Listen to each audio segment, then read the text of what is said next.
broadcasting from Hanoi, the capital of Vietnam. VTV News starts right now. Hello and welcome to the evening news. The government of Vietnam and UNDP Hanoi have just inaugurated a $269,000 project to assist Vietnam in managing official development aid. The project will incorporate interrelated activities designed to strengthen capacity of Vietnam in project management and coordination, as well as providing insights into the needs of Vietnam in accordance with national development goals and priorities. A ceremony was held in Hanoi recently by the Ministry of National Defense to award Ho Chi Minh Order and the Independence Order First Class to 4 military lieutenant generals, namely Lê Tư Đông, Đăng Kinh, Lê Linh, and Đỗ Quốc Tuấn, for their contribution to the nation's revolutionary cause. Minister Doan Khuê presented the orders to the generals and spoke highly of their contribution to building up the army and defending the country. Lao Foreign Minister Som Savat Lang Savat arrived in Hanoi yesterday for an official visit at the invitation of Vietnamese Foreign Minister Nguyen Cam.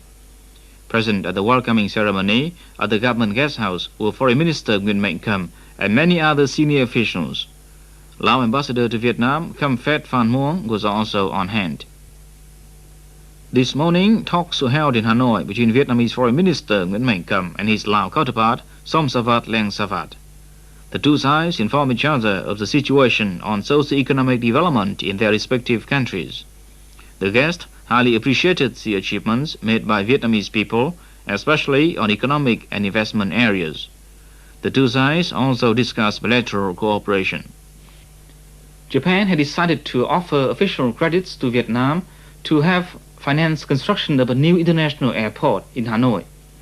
The project calls for a new airport to be built south of the present airport, about 20 kilometers north of Hanoi.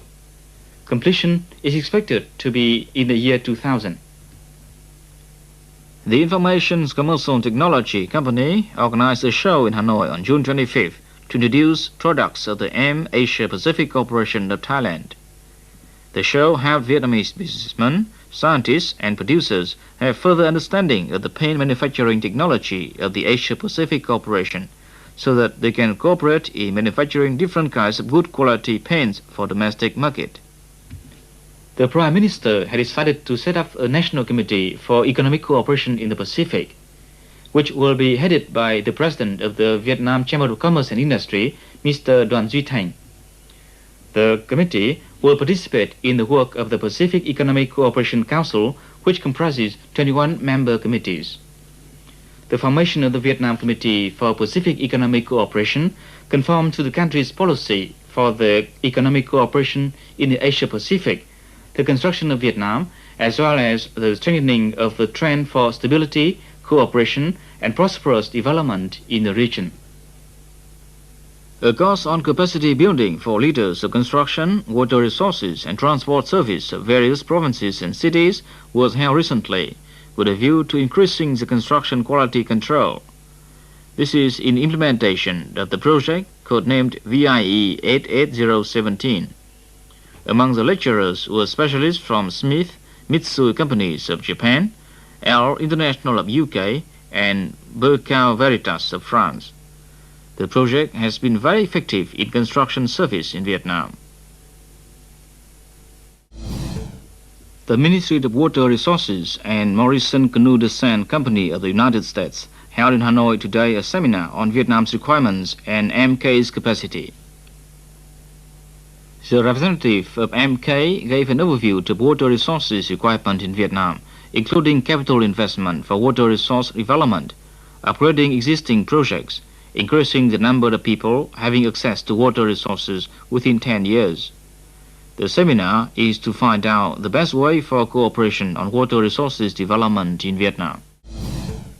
Despite unfavorable natural conditions, people in the mountain province of Sơn La in the past 3 years have applied intensive rice cultivation while increasing the production of maize and soybean. Thanks to hybrid maize strains, in 1993, the province yielded 3.5 tons per hectare, doubling that of the previous year. The yield of soybean also increased by 0.6 tons per hectare. The short-term and high-yield soybean strains are widely introduced in the province. The Ministry of Education held a conference from June 20th to 26th to review the implementation of a project codenamed RAS 013 on the eradication of illiteracy among women and girls. Representatives from UNICEF, UNDP, and UNESCO attended the conference. Vice Minister of Education and Training, Phạm, Chairman of the Literacy Committee, delivered a report reviewing the activities in implementation of the project during the past 4 years. He laid stress on the combination of eradication of illiteracy with household economic development, and also on the importance of preventing neo-illiteracy.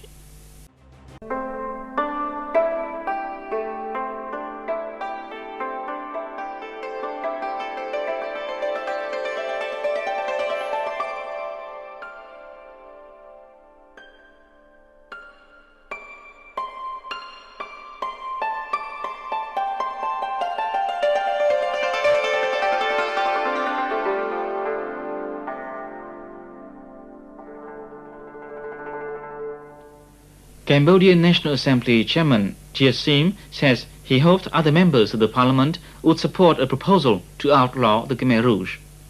According to the Cambodian news agency, a draft proposal to outlaw the Khmer Rouge will be submitted to the National Assembly for approval in July next.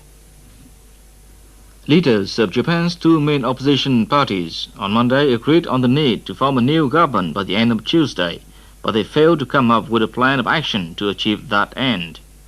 The Liberal Democratic Party, the biggest opposition group, and the Social Democratic Party agreed that the two parties bear great responsibility to get the current political turmoil under the control. Palestinian ministers held the first meeting of the new authorities on the Gaza Strip on Sunday to review progress in self-rule. The session was to be followed by the meeting with representatives of the World Bank on the disbursement of international aid to the Palestinians.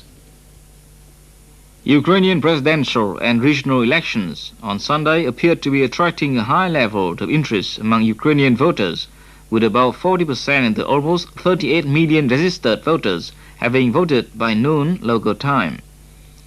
The heaviest turnout was registered in the nationalist west of the country.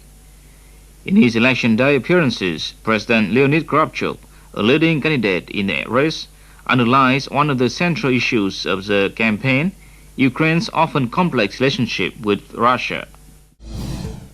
Russian peacekeeping troops in the disputed region of Abkhazia inside Georgia were welcomed by the Russian Deputy Foreign Minister and the townspeople of Gali on the Abkhazian side of the front. Under the peace agreement signed between Georgia and secessionist Abkhazia last month, around 33 Russian peacekeepers have been sent to patrol the Tuguri River, the natural border between Georgia and Abkhazia, and to provide security guarantees for the return of the 250,000 Georgians who fled last year's fighting.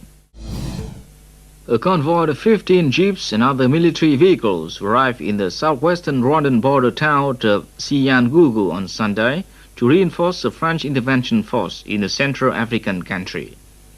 The controversial French operation aimed to prevent the killings of more civilians in the civil war encountered no resistance from rebels of the mainly Tutsi Rwanda Patriotic Front. Northern Yemeni forces killed 16 civilians, including 4 children, and wounded 45 in heavy shelling of the southern port city of Aden on Sunday. Fierce fighting resumed at dawn, shattering the ceasefire announced by the Sana authorities, and northern troops advanced into the western suburbs, seizing the Hiswa power station and raiding Aden buildings on the coast road.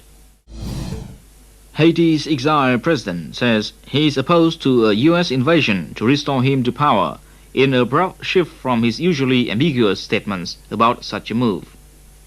As recently as June the 4th, Aristide called for swift and determined action to rid the nation of the thugs who toppled him in September 1991.